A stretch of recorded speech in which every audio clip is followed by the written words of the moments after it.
10 number ward. आम्ही ती म्हणले खर्च आम्ही देतो नाही तुमच्या इलेक्शनच्या टाइमात, त्यांनी काही खर्च दिला नाही तरी आम्ही तिवर तुतारी चालवली नाही. आम्ही धनुष्यबाण आपला ही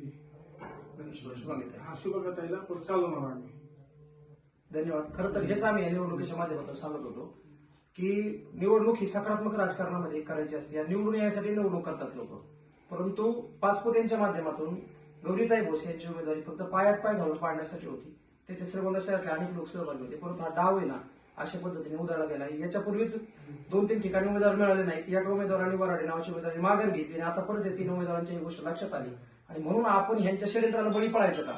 महाविकास आघाडीचा पॅनल करायचा, त्या माध्यमातून पक्षांकडून निधी आणायचा, पैसे आणायचे, खाली गोरगरीब घरातले उमेदवार उभा करायचे, नंतर त्यांचा बळी द्यायचा, त्याला राजकारणातून समाजकारणातून संपून टाकायचा, सगळा डाव साजन भाई पाचपुते यांच्या माध्यमातून बाबासाहेब भोसे करत होते. आणि ही गोष्ट आता उमेदवारांच्या लक्षात आली, अख्ख्या श्रीगोंदा शहराच्या लक्षात आली. त्यामुळे उद्या सकाळी मतदान येईल. माझी सगळ्यांना नम्र विनंती आहे ऐतिहासिक श्रीगोंदा शहरातील सर्व नागरिकांना की आपण या निवडणुकीमध्ये धनुष्यबाण सौभाग्यवती शुभांगीताई यांचं चिन्ह आहे. त्याच्याबरोबर 22 अत्यंत कार्यक्षम असे उमेदवार या माध्यमातून शिवसेनेने दिलेले आहेत. त्या सर्वांना आपण भरघोस मतांनी विजयी करावा अशी विनंती. धन्यवाद. जय महाराष्ट्र. नमस्कार. श्रीगोंदा शहरामध्ये नगर परिषदेची निवडणूक सुरू आहे. या निवडणुकीमध्ये 4 पॅनल होते.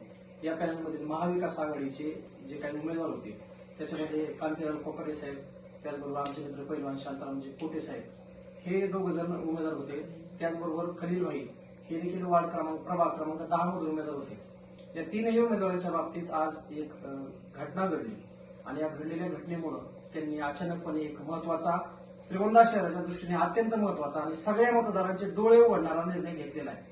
खरं तर आम्ही या निवडणुकीच्या माध्यमातून एक सांगत होतो की काष्टीकरांनी जशा विधानसभेला खेळ्या केल्या तशाच खेळ्या या श्रीगोंदा नगर परिषदेच्या बाबतीत करतायत आणि या खेळ्यांच्या माध्यमातून काही करून पायात पाय घालून ही निवडणूक चुकीच्या पद्धतीने न्यायची आणि काही करून पोटेंना या निवडणुकीमध्ये थांबवायची अशा पद्धतीची ती खेळी होती. परंतु खेळी सगळी उघड झाली आणि जे उमेदवार महाविकास आघाडीच्या माध्यमातून यांनी नादून उभा केली होती, आम्ही तुम्हाला मदत करतो, तुमचा खर्च करतो वगैरे अशी सगळी खोटी आश्वासनं देऊन उमेदवार उभे केली होती आणि जिथं भारतीय जनता पार्टीचा फायदा होईल अशा ठिकाणी उमेदवारांना सगळ्यांना सोडून दिलं.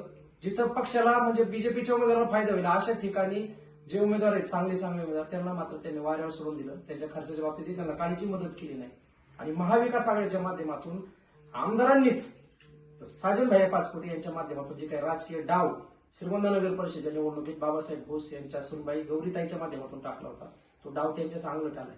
त्याचं कारण असं आहे की आता हे जे 3 उमेदवार आहेत त्यांच्या प्रतिक्रियेतून तुम्हाला सांगतील, त्याचं विश्लेषण मी करतो. या ठिकाणी शांताराम कोटे साहेब पहिला आपलं मनोगत सांगतो.